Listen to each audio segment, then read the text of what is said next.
This is Chanel Bunger with the Becker Private Equity and Business Podcast, and today I'm excited to speak with Rick Kes of RSM, who joins us weekly to share an update on economic trends he's keeping an eye on. Rick, thank you as always for joining me. Why don't you take it away and tell us about some of the things that you're seeing out there? Sure.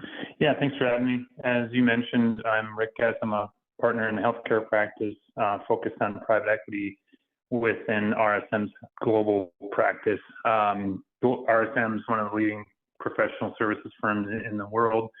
We focus on the middle market, and a lot of that happens to, kind of coincide really well with the private equity industry.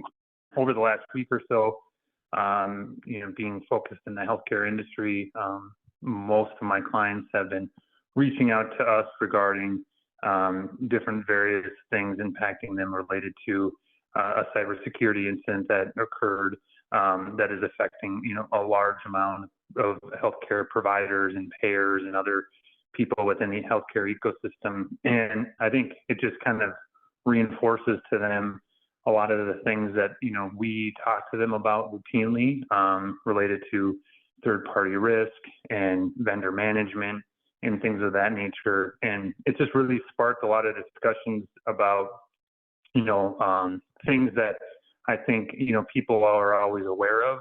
People are always aware that a cybersecurity incident can occur and that it could impact their business.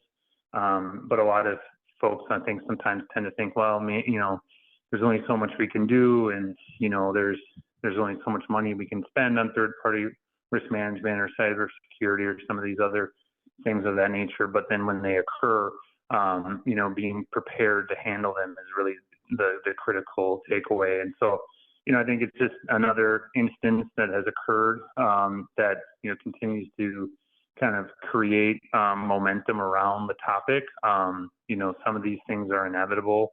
Lots of companies face cybersecurity incidents over their lifetime as a business, and it's just a matter of trying to minimize risk. And then when something like this occurs, having a game plan of how to handle it. Having some of those tabletop exercises and kind of role-playing exercises that occur.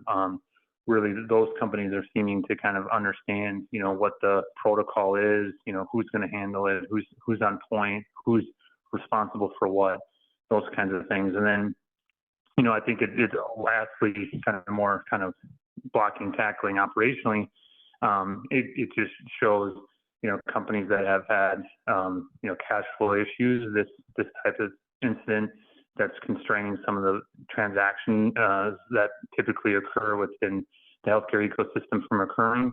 Those companies that have had some cash flow constraints to going into this consideration, I think it's just exacerbating that and requiring them to think about financing alternatives that they were thinking about financing through their working capital. They're now having to finance through other mechanisms. And I think some of that is just added additional complexity and challenges and stress to their business.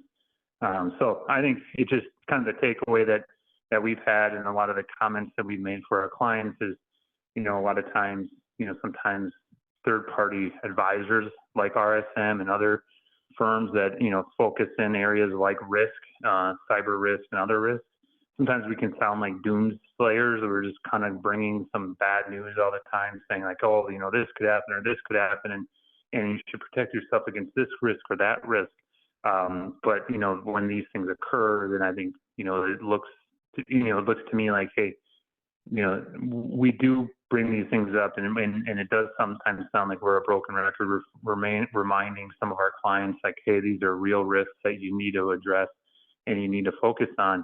And you need to invest, security professionals to protect yourself around. But, when these things happen, I think it reminds, executives and leaders and governance and everybody else that, some of those things are warranted.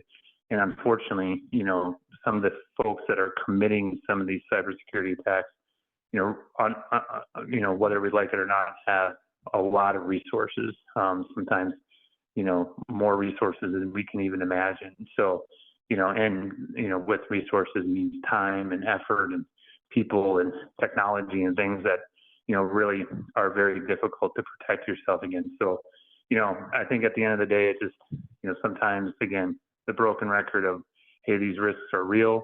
I think it's just a reminder that, these are real risks, and businesses do have to be prepared to respond when situations like this occur. Perfect. Thank you. Yes, cybersecurity should definitely be top of mind for business leaders right now, especially with everything going on in the news. But Rick, thank you as always for joining me today and for keeping us updated on all these trends. It's always a pleasure. Thank you. Likewise. Thank you.